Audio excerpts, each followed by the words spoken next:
सलात शरीफ।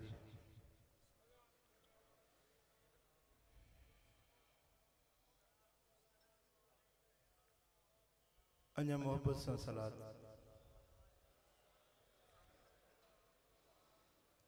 अल्हम्दुलिल्लाह अल्हम्दुलिल्लाह नहमदुहु व नस्तईनुहु व नस्तगफिरुहु व नु'मिनु बिही व नतवक्कलु अलैहि व नऊज़ु बिल्लाहि मिन शुरूरि अनफुसिना व मिन सय्यिआति अअमालिना मन यहदिहिल्लाहु फला मुदिल्ल लहु व मन युद्लिल फला हादिय लहु व नशहदु अल्ला इलाहा इल्लल्लाह वहदहु ला शरीक लहु व नशहदु अन्न मुहम्मदन अब्दुहु व रसूलुहु अम्मा बाद फ़अऊज़ु बिल्लाहि मिनश शैतानिर रजीम बिस्मिल्लाहिर रहमानिर रहीम मुहम्मदुर रसूलुल्लाह वल्लज़ीन मअहु अशिद्दाउ अलल कुफ़्फ़ारि रुहमाउ बैनहुम तराहुम रुक्अन सुज्जदन यब्तगून फ़ज़लन मिनल्लाहि व रिज़वाना सदक़ल्लाहु मौलानल अलीयुल अज़ीम। इन्नल्लाह व मलाइकतहु युसल्लूना अलन नबी या अय्युहल्लज़ीना आमनू सल्लू अलैहि व सल्लिमू तस्लीमा। अल्लाहुम्मा सल्लि अला सय्यिदिना व मौलाना हबीबिना मुहम्मदिन व आलिहि व अस्हाबिहि अजमईन।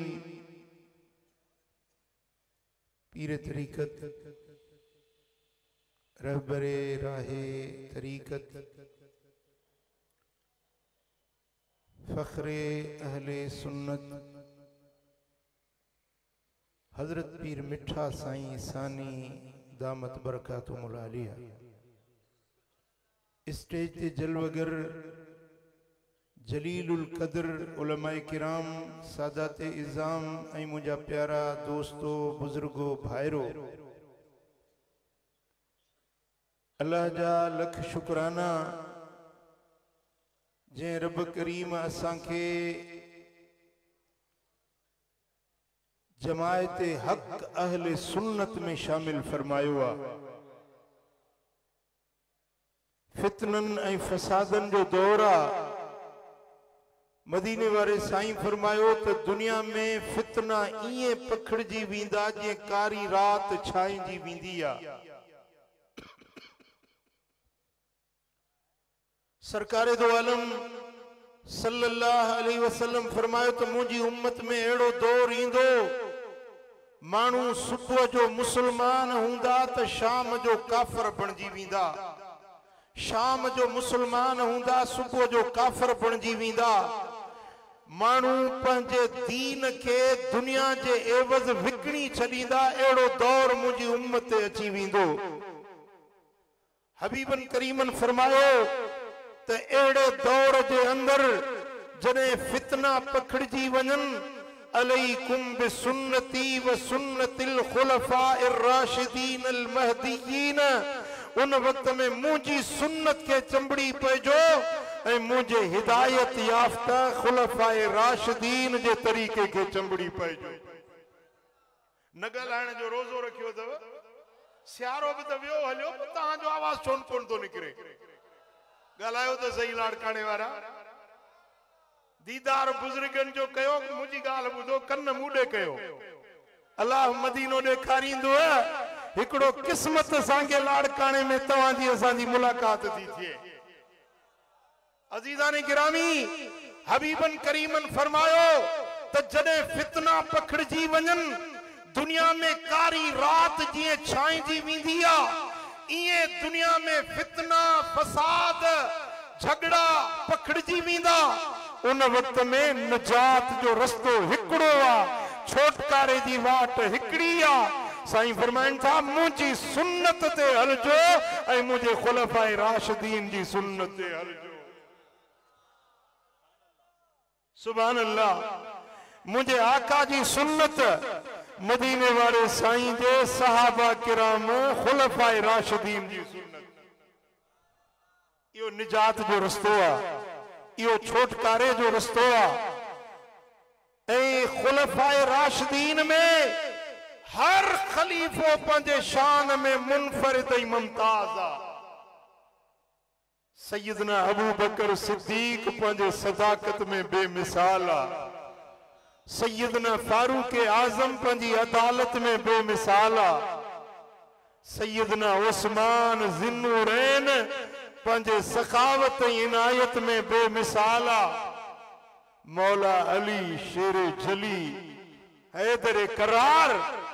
पंहिंजे इबादत में, रियाजत में, इल्म में, फजल में मुनफरिद मकाम जो मालिक आ। मुखे मौलाना बदरुद्दीन हुकुम फरमायो तो तवा मौला अली ऐं इमाम हसन के बारे में कुछ बयान कयो। सुभान अल्लाह। मदीने वाले साईं फरमायो तो मुझी खिलाफत मुखा बाद में 30 साल हलंदी। घना साल हलंदी? 30 साल मुझी खिलाफत हलंदी। उन्हें का पो बादशाहत ऐं हुकूमत कायम थींदी। मुझे आका फरमायो तो मुझी खिलाफत मुझे रस्ते मुताबिक 30 साल हलंदी। 2 साल सैयदना अबू बकर सिद्दीक जा, 10 साल हजरत सैयदना उमर फारूक जा, 12 साल सैयदना उस्मान गनी जा ऐं 5.5 साल मौला अली जा, कुल 29.5 साल। अञा 6 महीना रहन था हजरत सैयदना इमाम हसन जी खिलाफत। 6 महीना उहा जॾहिं गॾाइजे थी तॾहिं खिलाफत मुहम्मदिया जा 30 साल मुकम्मिल थियनि था। असां वटि उर्फ़े आम में 4 खलीफ़ा खुलफाए राशिदीन 4 खलीफ़ा गणिया लेखिया वींदा आहिनि, पर मदीने वाले मीर फरमायो तो मुझी खिलाफत 30 साल हलंदी ऐं उहा 30 साल तॾहिं मुकम्मिल थींदी जॾहिं सैयदना इमाम हसन जी खिलाफत के भी 6 महीना तस्लीम कयो वञे। अजीज़ाने गिरामी, कुछ मानू सैयदना अबू बकर सिद्दीक जा मुखालिफ, कुछ सैयदना उमर आदिल जा मुखालिफ, कुछ सैयदना उस्मान जा खिलाफ। हींअर हिकिड़ो नओं फितनो पैदा थियो आ, नओं फितनो पैदा थियो आ। हिकिड़ो खबीस इंसान आ, यूट्यूब ते वेठो आ, वो मानुन के बुधाए थो त हजरत अबू बकर मुसलमान ही ना है। चो अस्तगफिरुल्लाह। हजरत उमर फारूक मुसलमान ना है, माज़अल्लाह अस्तगफिरुल्लाह। जेको मदीने वाले साईं फरमायो त हेड़ा फितना पैदा थींदा, उहे फितना असां अज उन दौर में आयूं जो ये ॾींहं बि असांखे ॾिसणा पिया आहिनि जो सैयदना अबू बकर ऐं उमर जेके अज भी मदीने वाले साईं जे भाकुर में गुंबद खदरा में मुझे आका जे रोज़े अतहर में अज भी लजपाल नबी जे हुजूर में जेकी वेठा आहिनि, उन्हनि जी इस्लाम जी ईमान जी जो इनकार कयो थो वञे, अहिड़ो फितननि जो दौर अची वियो आहे। पर यादि रखो असां सुन्नियुनि जो ईमान आहे, अक़ीदो आहे त मदीने वारे साईं जा हड़ई असहाबी शान वारा, हड़ई असहाबी इज्जत ऐं मान ऐं मर्तबे वारा, मुझे आका जा सभई खुलफाए राशिदीन इज्जत वारा, पूरी दुनिया में पूरी कायनात में नबियन का बाद में अगर इज्जत अजमत शान वारी शख्सियत आ तो सैयदना अबू बकर सिद्दीक आ। उनका पो जेकरे अजमता शान दर्जो तो सोने सैयदना उमर फारूक जो उनका पो जी खिलाफत की तरतीब ये उन्होंने फजीलत की तरतीब के नंबर ते हजरत सैयदना उस्मान जिन्नुरैन जो शान उनका पो चौथे नंबर ते मुझे आका मुझे मौला हजरत हैदर करार जी इज्जत अजमत शान मदीने वाले साईं फरमायो हजरत बुरीदा रजी अल्लाह ताला अन्हु का मरवी हदीसा मुझे आका फरमायो मन कुंतु वलियु मन कुंतु नबीहु फअलीयुन वलीहु जो मां मोहम्मद नबी आया उन्हें जो अली वलिया गाला उन्हें जो अली वलिया जो मदीने वारो नबिया उन्हें जो वली चो अलिया सुभान अल्लाह मुझे आका फरमायो तो जेकने मुझी नबूवत के मनो था मुझी नबी हुजन ते अवा के ईमान आ तो पो तवा के मनणो पवंदो त अली वलिया अली वारिसा ऐं बी हदीस पाक में आ मुझे आका फरमायो तो मन कुंतु नबीहु व फअलीयुन वलीहु मां मोहम्मद करीम जो नबी आया उन्हें जो अली के अल्लाह वली बनाए छड़ियो ऐं मुझे आका फरमायो इन अलीयन मिन्नी व अना मिन्हु अली मूमा है ऐं मां मोहम्मद अली मझा है अली मूमा मां अली मां अली मुजोआ मां अली जो आया वह वली कुल्ल मोमिनिन मिन बदी मुखा बाद में हर मोमिन जो वली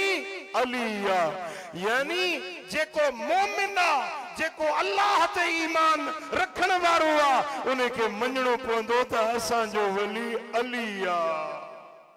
चौ सल्लल्लाहु अलैहि या रसूल अल्लाह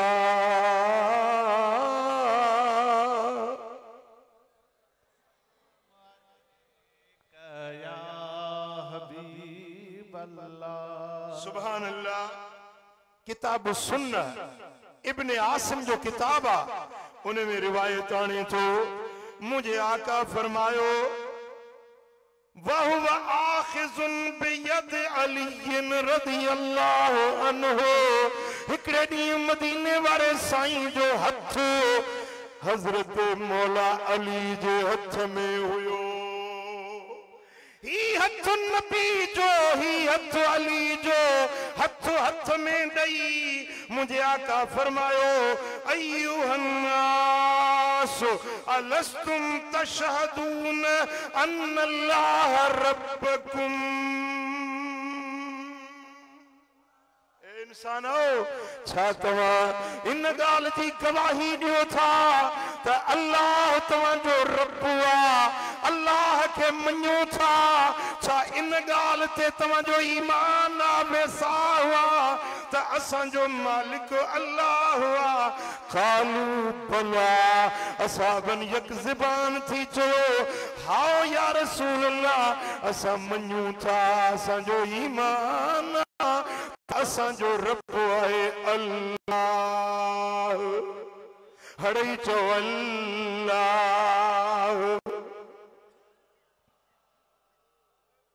कालू बला साहबा चो हाओ या रसूल अल्लाह असां जो ईमान आ त असां जो रब अल्लाह आ असी मालिक जी उलूहियत के मञण वारा आहियूं काल अलस्तुम तशहदून अन्नल्लाह व रसूलहु औला बिकुम मिन अनफुसिकुम छा तवा हिन गाल की गवाही दींदो त अल्लाह ऐं उन जो रसूल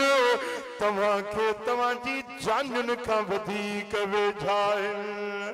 अल्लाह तवा के जान का वेझो आ रसूलुल्लाह अवा के अवा जी जान का वधीक वेझो आ वधीक हकदार आ छा इन गाल जो ईमान रखो था हड़नी सहाबा किराम चयो कालू बला या रसूल अल्लाह हाओ अल्लाह जा हबीब असी गवाही दूं था त अल्लाह असां के जान का वेझो आ मदीने वारो मीर असां के असां जी जान का वधीक हकदार आ पो हबीबन करीमन फरमायो त बुधो फमन कुंतुम मौलाह फइन हाज़ा मौलाह जो मौला मां मोहम्मद करीम आया उन्हें जो मौला अलिया सुभान अल्लाह बेशक जेकरे तवा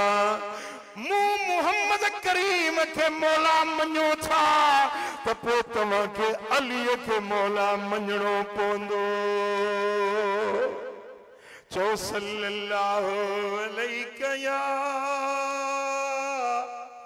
रसूल अल्लाह वसल्लम अलैका या हबीब अल्लाह। सुभान अल्लाह। मुझे आका फरमायो तो जेकने तवजो ईमान अल्लाह के मञो था अल्लाह जे हबीब के मञो था तो पो तवा के अली के भी मञणो पवंदो अली जो मौला हुजण अली के मौला मञण नबी की नबूवत जो इकरार करणो आ जे अली की विलायत न मञी उन ॼण के मदीने वारे जी नबूवत के न मञो जे अली जी विलायत जो इनकार कयो वो मदीने वारे मीर जी नबूवत जो मुनकिर आ इन जे करे असी चवंदा आहियूं अली अली मौला अली अली अली मौला अली रहबर असांजो तू आ दिल पर असांजो तू आ अली अली मौला अली गाल वणे थी नथी वणे जेके गाल वणे थी सो यक ज़िबा थी वो भी पढ़े अली अली मौला अली रहबर असांजो तू आ दिल पर असांजो तू आ मौला अली जो नारो को शियन जो नारो ना है सुन्नन जो नारो ना है अहले हदीस जो नारो ना है ही नारो वो नारो आ जेको लजपाल मोहम्मद करीम पंजी उम्मत के सिखारियो आ जेडी मल हबीबन करीमन अली जो हथ हथ में वठी इहो नारो उम्मत के सिखारियो त जो मौला मां मोहम्मद आया उन्हें जो मौला अली आ जेडी मल इहो नारो मुस्तफा जी ज़बान मजा सिखारियो वियो पेरी पेरी सब का अव्वल हजरत सैयदना उमर फारूक उठो आ मौला अली के चेतो ए अबू तालिब जा बच्चा ए अली तो के मुबारका तू सुबह शाम इन हाल में कंदो आ जो तू सारी दुनिया जे मोमिनन जो मौला आई हजरत फारूक आजम सबका पहिरियों इकरार करण वारो उमर आदिला उमर जी ज़बान हक ॻाल्हाईंदी आ जेकॾहिं फारूक आजम चए थो त ए अली तू मुंहिंजो बि मौला ही सभिनी दुनिया के मोमिनन जो तू मौला ही त पोइ लाड़काणे वारा असांखे बि इहो नारो हणणो पवंदो त असांजो मौला अलिया सुभान अल्लाह सल्लल्लाहु अलैहि या रसूल अल्लाह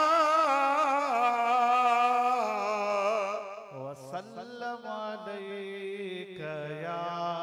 हबीब अल्लाह हण है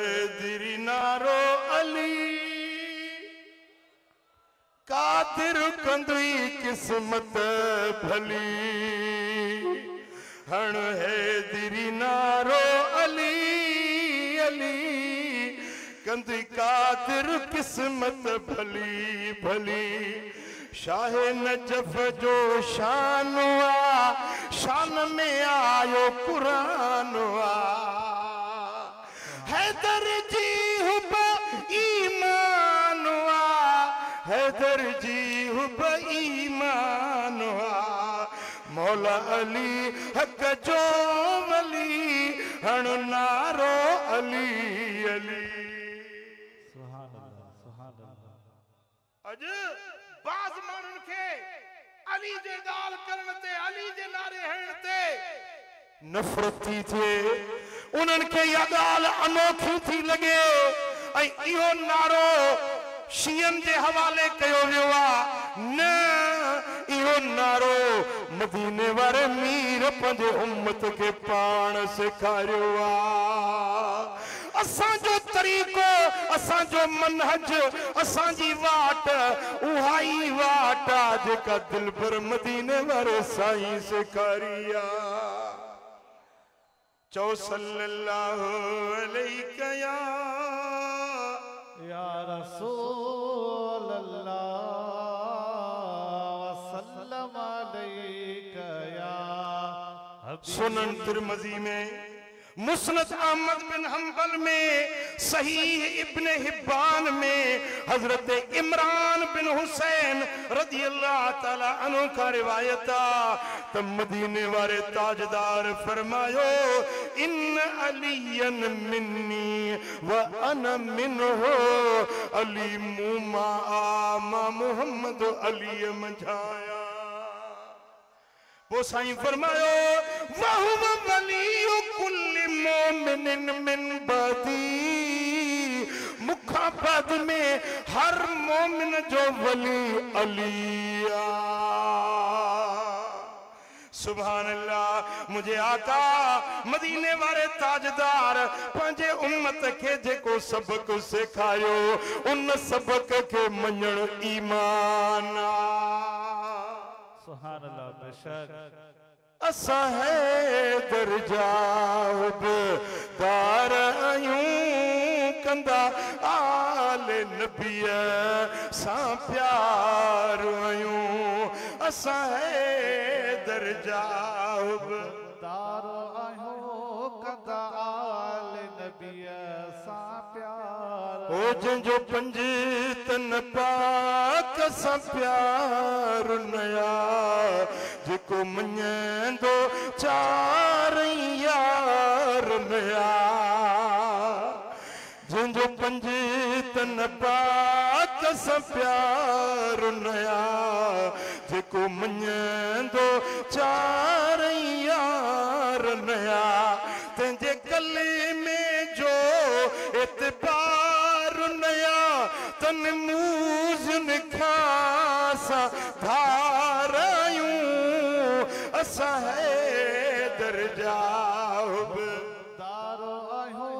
कंदा आल नबीय सा प्यार आयो अल्लाह अल्लाह मुझा दोस्तों अली जी मोहब्बत जी दावा करण वारा खोड़ पर अली जे मनहज के अली जे रस्ते के अली जे तरीके के अगर वठण वारा आयूं त असां सुन्नी आयूं सुभान अल्लाह बेशक जेडी मल हजरत अबू बकर इमामत के मुसले ते पींदो आ त अली उन जे पुठियां नमाज पढ़ण जे लाइ पींदो आ अली नियत कंदो आ त पुठी हिन इमाम जे जेकॾहिं अबू बकर अली जो इमाम आ त पोइ तोखे बि अबू बकर के इमाम मञणो पवंदो जेकॾहिं मुसल्ले इमामत ते फारूक आज़म बीहंदो आ ऐं पुठियां सिफ़ में अली बि चवंदो आ त पुठी हिन इमाम जे पोइ जेकॾहिं उमर अलीअ जो इमाम आ त लाड़काने वारा असां के भी मञणो पवंदो त उमर असां जो भी इमाम अली जेकरे अबू बकर के न मञी उमर के न मञी त जण के अली के न मञी छो त अली के मञण वारो अबू बकर के उमर के भी जरूर मञंदो सुभान अल्लाह रुगो ज़ुबान सां दावा करे कारा कपड़ा पाए चवे त मां अली जो हुबदार आहियां ओ मिठा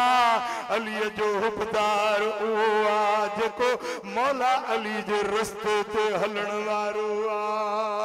ऐं रब जा शुक्र आहिनि असां सुन्नियुनि खे रब उहो ई रस्तो नसीब कयो आहे जेको मौला अली जो रस्तो आहे ओ असा पिटी को मातम को न कयूं असा कारा कपड़ा को न ढकियूं असा झंडन अगियां को न झुकूं कंदा मस्जिद सां प्यार आयूं असा है दर्जा दार आयूं आल नबिया सा प्यार आयूं सुभान अल्लाह बेशक जे अली जो गुजारा तोखे मस्जिद सा मोहब्बत रखनी पौंदी तोखे कुरान सा मोहब्बत रखनी पौंदी तोखे अल्लाह जे जिक्र सा मोहब्बत रखनी पौंदी छो त अली जो रस्तो इहो आ आसान ईंदी आ अली जे चेहरे जो रंग जर्द थी विंदो आ लिंगन में डकणी तारी थी विंदी आ मानू पुछन था मौला अली अल्लाह दा शेर अली अमा छाजे करे लर्जी व्यायो फरमाइन था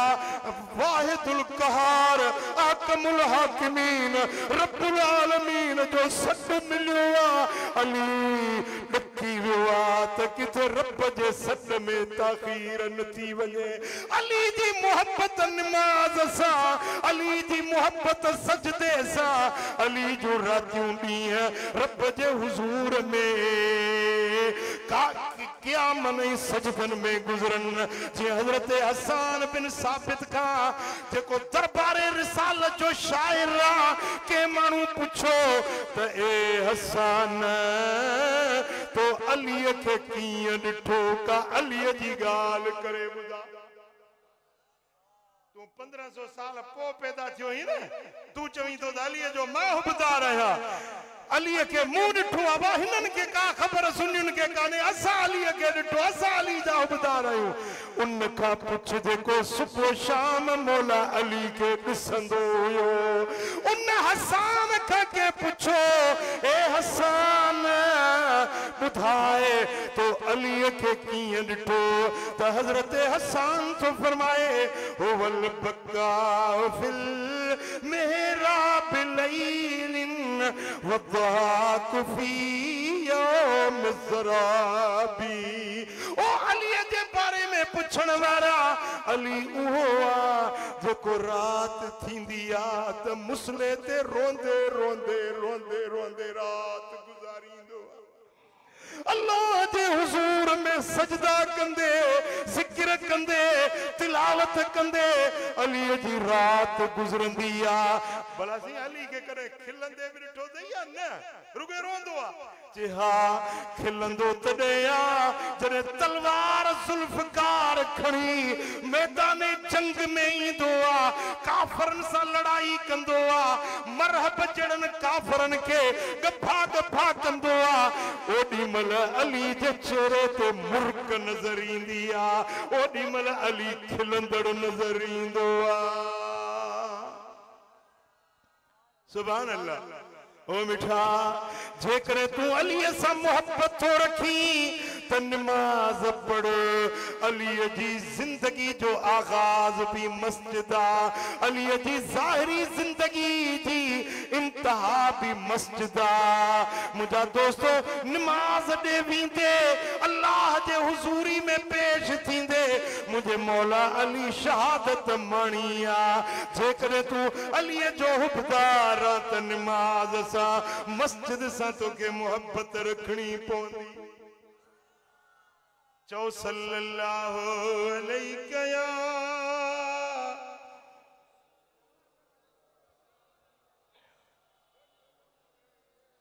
अना मोहब्बत सल्लल्लाहु अलैहि या रसूल अल्लाह।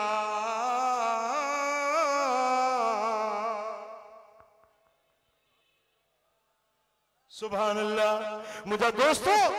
कुछ अली जा बटे कौल ताके बुधाइण चाहियां थो। मौला अली जा तकरीर ता बुधंदो न अदाई फलाणे जी तकरीर ही फलाणे जी तकरीर तोखे बुधाया मौला अली जी तकरीर सुने है तेरे करार जी तकरीर मुझे आका मौला अली शेरे खुदा फरमायो सय्यतुन तसूक खैरुन इंदल्लाह मिन हसनतिन तुअजबुक। हजरत मौला अली दा फरमाइन अगर तोखा खता थी वने उन खता ते पिशेमान थी उन खता ते लुड़कहार उन खता ते पान के गुनहगार समझी अल्लाह का माफी वटो यो भलो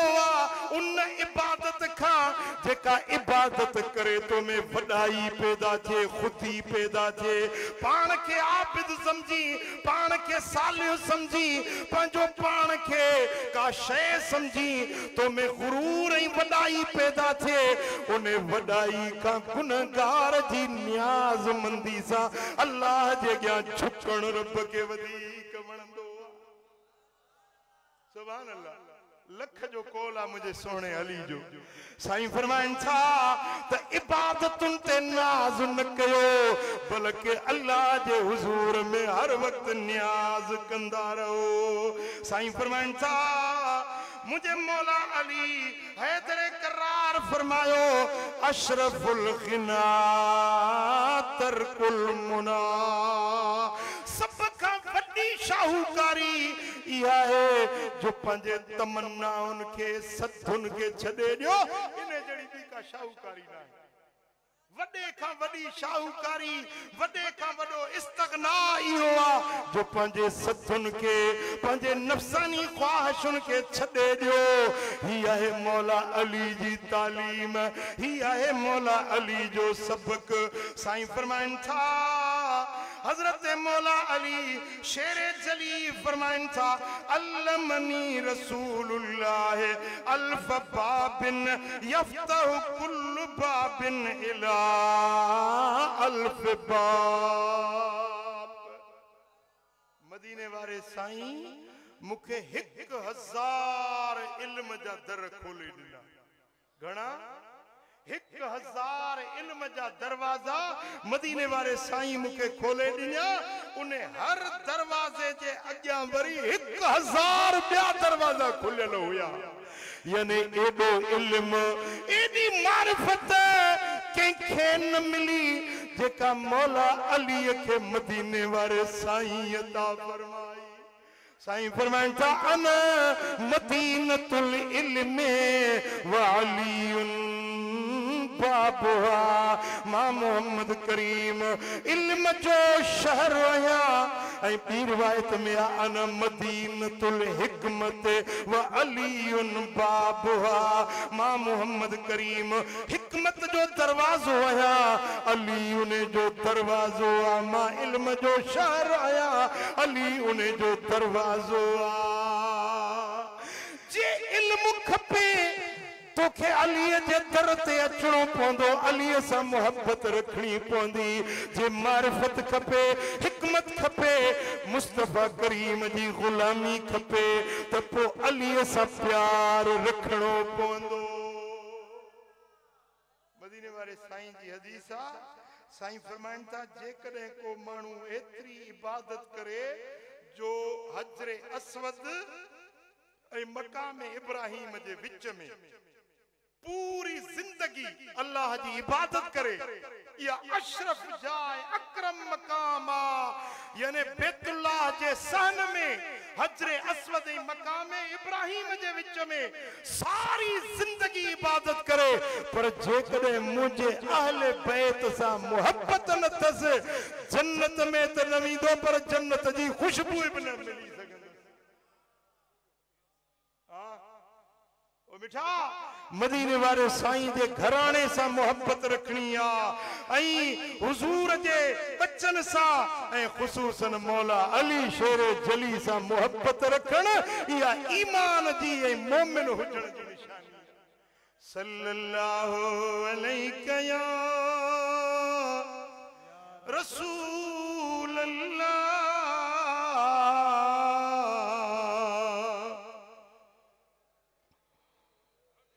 इमाम तबरानी माजम कबीर में रिवायत आंदी या रिवायत इमाम हाकिम मुस्तदरक में आंदी आ। साईं फरमाता अन मदीनतुल इल्म व अलीउन बाबुहा फमन अरादल इल्म फलयतिही मिन बाब। मां मोहम्मद करीम इल्म जो शहर आया अली उन्हें जो दरवाजो आ। वो साईं फरमाता मन अरादल इल्म जेको मानू चाहे तो मुके इल्म मिले जेको इल्म हासिल करन चाहे तो साईं फरमाता फलयतिही मिन बाबिही वो उन्हें के दरवाजे वट अचणो पवंदो। जे इल्म खपे दीन खपे शरीयत खपे तो पो दरवाजो मौला अली जी मोहब्बत आ। दर खां ईंदो आ साध ऐं दर खे छॾे ॾे इन खे चोर सॾबो आहे। जेको दर खे छॾे भित टपी अचे इहो साध न सॾबो आहे। मदीने वारे साईं फरमायो त मन अरादल इल्म फलयातिही मिन बाबिही जे इल्म खपेव जे मारिफत खपेव त दर मौला अली जी मोहब्बत वारो आहे। दर अली जी हुब वारो आ। चओ सल्लल्लाहु अलैका या रसूल अल्लाह।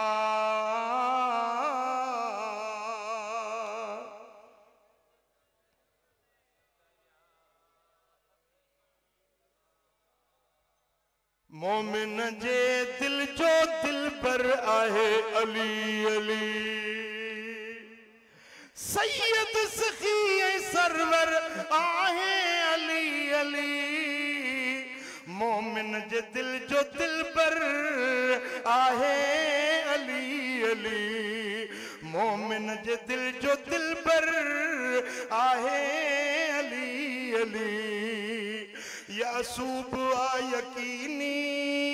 सब मोमिनन जो मौला। साईं फरमायो त अलीउन यासूबुल मोमिनीन अली मोमिनन जो यासूब आ। पुट मुड़े ध्यान आहे तवज्जो आहे। माखी ॾिठी आहे न तव्हां माखी उन माखी जा मखा हूंदा आहिनि। पोइ कंहिं माखी जे पंहिंजो मानारे में 50 हुजनि किथे 100 हुजनि खणी 500 हुजनि पर इन्हनि सभिनी मखन में हिकिड़ो मखो वॾो मखो हूंदो आहे उन खे सॾिबो आहे यासूब। छा सॾिबो आहे यासूब। इहो मखन जो सरदार हूंदो आहे। इहो हिकिड़ो मखो जाॾे वेंदो सॼी माखी उन पासे वेंदी।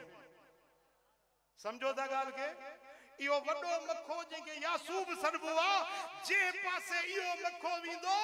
पूरी माखी जो लश्कर उन जे पुठियां वेंदो। मदीने वारे साईं इहो अजीब मिसाल ॾेई फरमायो आहे त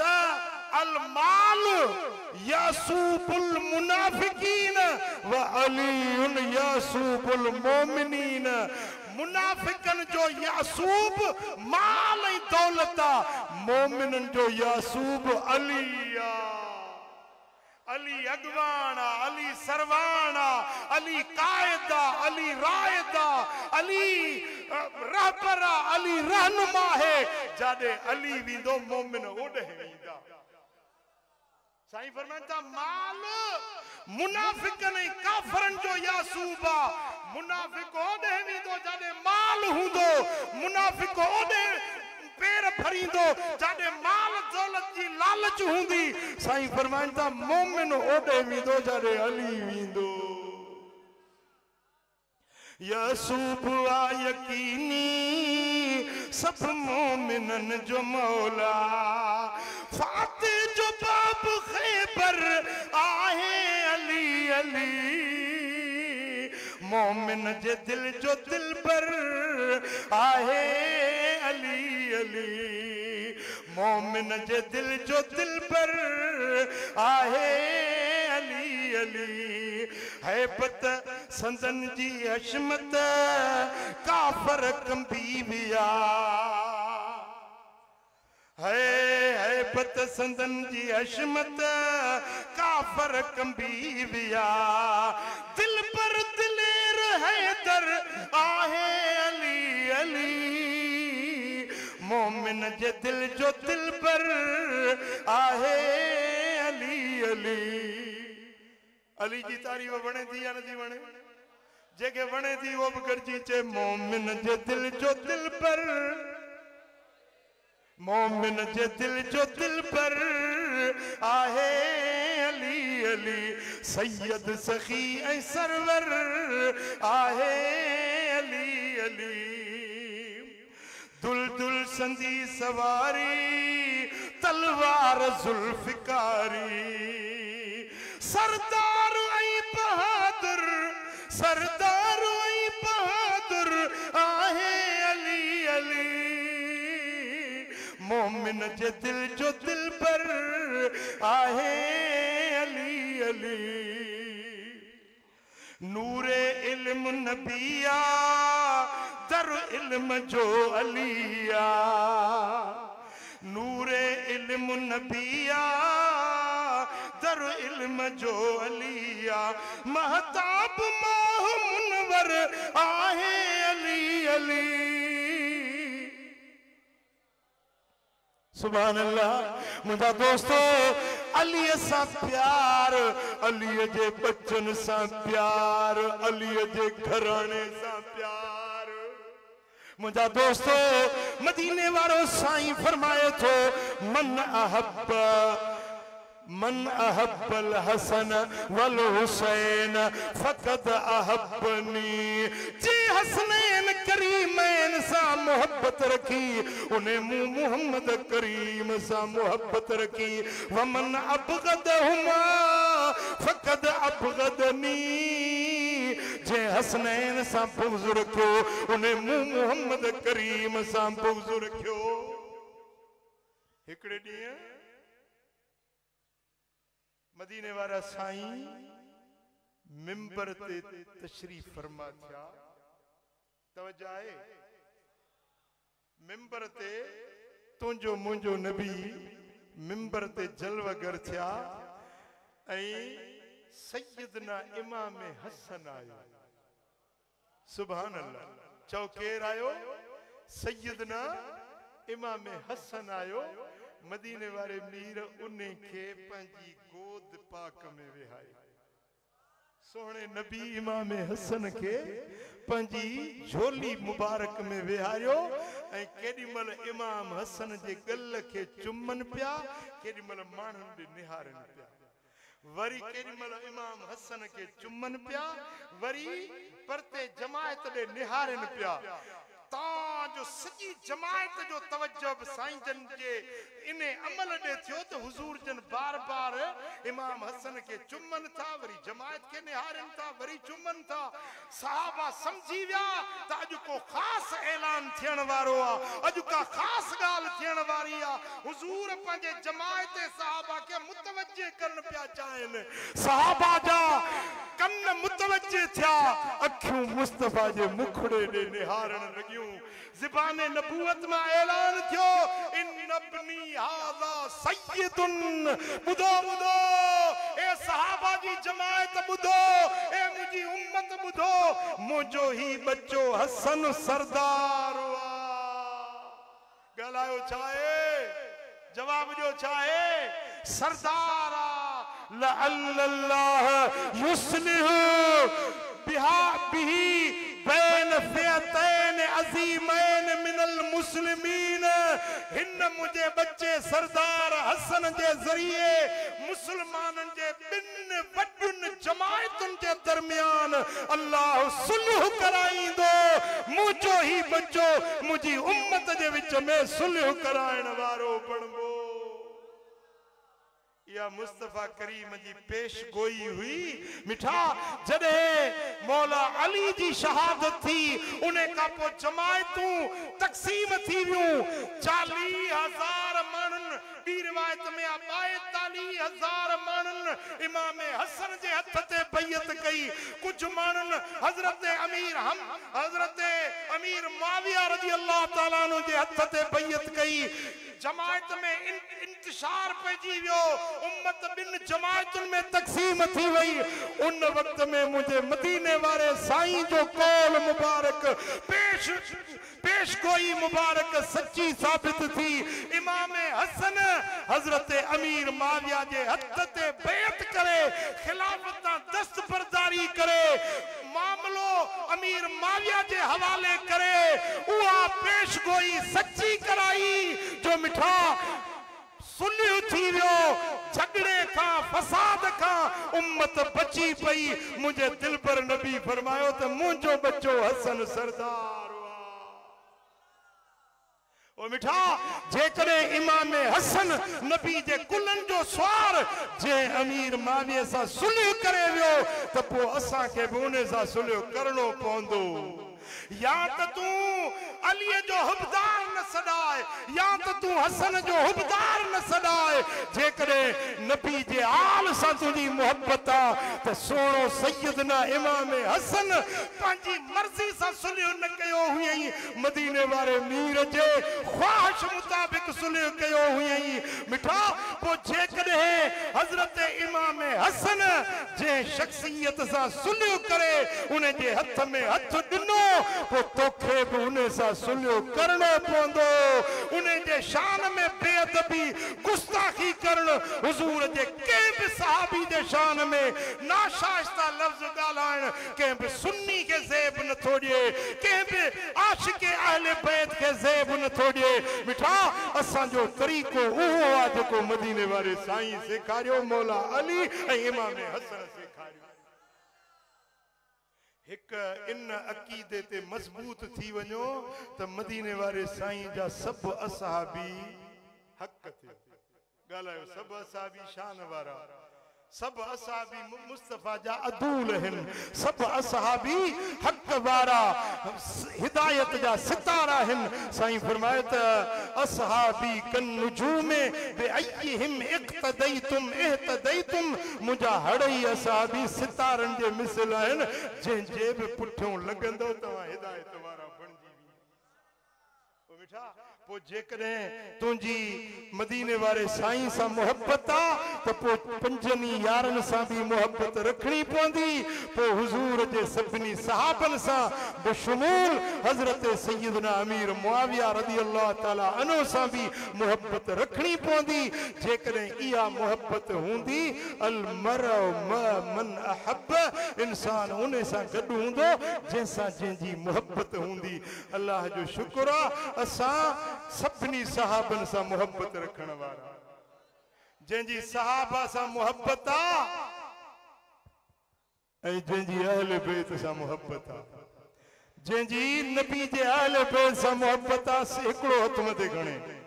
जंजी हुजूर जे सहाबा सा मोहब्बत आ ॿई हथ मथे। अल्लाह करीम इन्हें मोहब्बत ते जियारे इन्हें मोहब्बत ते मौत नसीब फरमाए। वमा अलैहि